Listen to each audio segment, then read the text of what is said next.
की शुरुआती बढ़त के लिए एक बहुत ही अहम पड़ाव पर बात करेंगे। वो है पहली खाद। हमारे पास जो जानकारी है वो खास तौर पर इसी पर है। मतलब ये समझेंगे कि फसल में वो जबरदस्त कल्ले और शानदार बढ़त कैसे मिले, और इसके लिए पहली खाद कब, कौन सी और कैसे देनी है। कहते हैं ना, शुरुआत अच्छी हो तो आधा काम तो वैसे ही हो जाता है। फसल के लिए पहली खाद बहुत मायने रखती है। तो चलिए इसको समझते हैं। पहला सवाल तो यही है कि रोपाई के कितने दिन बाद ये खाद देनी चाहिए? क्या फौरन दे दें? हाँ, ये बहुत पूछा जाता है। और देखिए, जानकारी के हिसाब से ना एक सही समय है इसका। धान रोपाई के फौरन बाद खाद डालने से बचना चाहिए।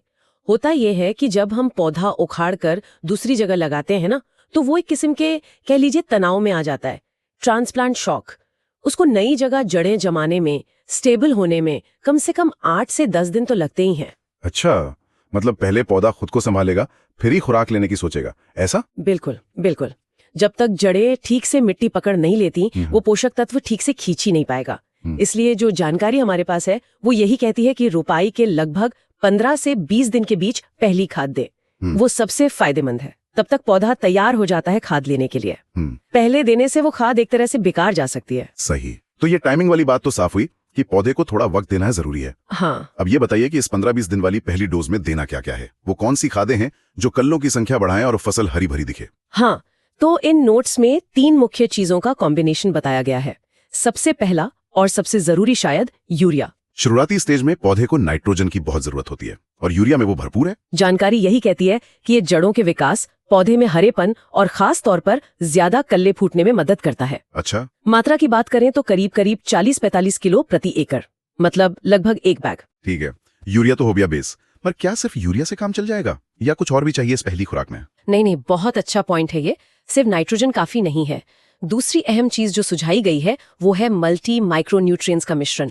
जैसे स्रोत में एक नाम दिया है श्रीराम तृप्ति का। उसमें बताते हैं कि calcium, zinc, ferrous, magnesium, manganese ऐसे करीब 6 सूक्ष्म पोषक तत्व होते हैं। ये चाहिए तो थोड़ी मात्रा में होते हैं, पर पौधे की पूरी ग्रोथ के लिए, उसकी मजबूती के लिए, बीमारियों से लड़ने की ताकत के लिए बहुत जरूरी है। अगर ये वाला ब्रांड ना मिले तो कहा गया है कि कोई भी अच्छी कंपनी का 6 तत्वों वाला मिश्रण चलेगा, जैसे स्टेन का, माइक्रोफोडी या उत्तम का संपूर्णा। अच्छा, और तीसरा, कोई तीसरा तत्व भी था? हाँ, तीसरा है जिंक सल्फेट 33% वाला। देखिए, हमारी जमीनों में ना अक्सर जिंक की कमी मिलती है और धान की फसल पर इसका सीधा असर पड़ता है।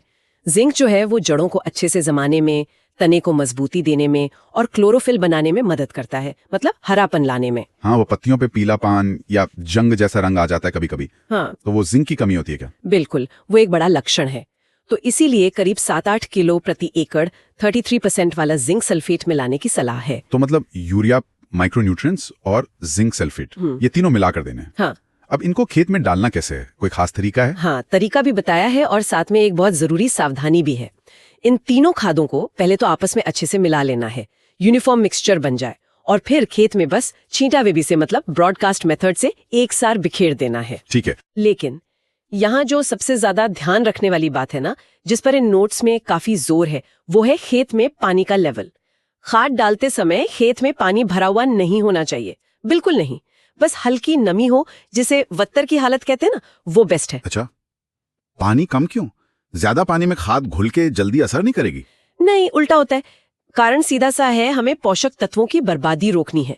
अगर खेत में पानी लबालब भरा होगा तो यूरिया और दूसरे जो घुलने वाले तत्व हैं वो पानी में घुलकर मिट्टी में नीचे चले जाएंगे, लीचिंग हो जाएगी, और धान की शुरुआती जड़ें उतनी गहरी होती नहीं है। हाँ, सही बात है। सो वो खाद उनकी पहुंच से बाहर हो जाएगी, मतलब पैसा भी गया, खाद भी गई। अरे हाँ, ये तो बहुत ही प्रैक्टिकल बात है। जी, इसलिए कम पानी में खाद डालें, फिर जरूरत लगे तो बाद में हल्का पानी लगा दें।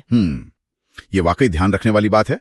कई बार लगता है कि पानी भरे खेत में खाद देना अच्छा है। हाँ, ये एक आम गलतफहमी हो सकती है। सही तरीका है कम पानी में खाद, ताकि वो जड़ों के पास रहे। बहुत बढ़िया। तो अगर हम इस पूरी बातचीत को समेटे एक तरह से, तो धान रोपाई के 15-20 दिन बाद यूरिया करीब 40-45 किलो, मल्टी माइक्रोन्यूट्रिएंट्स 6 तत्वों वाला कोई अच्छा सा, और जिंक सल्फेट 7-8 किलो 33% वाला, इन तीनों का मिश्रण, और डालना है कम पानी वाले खेत में छींटा विधि से। यही है वो शुरुआती बढ़त और अच्छे कल्लों का नुस्खा इस जानकारी के हिसाब से। एकदम सही, बिल्कुल सही समराइज किया आपने। सही समय, सही खाद, सही मात्रा और सही तरीका, ये चारों चीजें मिल जाएं तो पौधे को वो मजबूत स्टार्ट मिलता है जिसकी उसे जरूरत है। और जैसा स्रोत में भी कहा गया है, इससे न सिर्फ कल्ले ज्यादा निकलते हैं, फसल स्वस्थ दिखती है, बल्कि ये आगे चलकर अच्छी पैदावार की नींव रखता है। एक अच्छी बढ़त की उम्मीद कर सकते हैं। निश्चित तौर पर यह जानकारी धान उगाने वाले किसानों के लिए बहुत काम की है। अच्छा, एक बात और सोचते हैं जाते जाते, ये जो पूरी रणनीति है ये पोषक तत्वों की पूर्ति पर आधारित है। मतलब हम मान रहे हैं कि ये चाहिए, क्या ये और भी सटीक नहीं हो सकती अगर खाद डालने से पहले मिट्टी की जांच करा ली जाए, ताकि ये पता चले कि भाई हमारी जमीन में असल में किस चीज की कितनी कमी है, फिर उसी हिसाब से मात्रा तय करें। इस पर सोचना भी दिलचस्प रहेगा।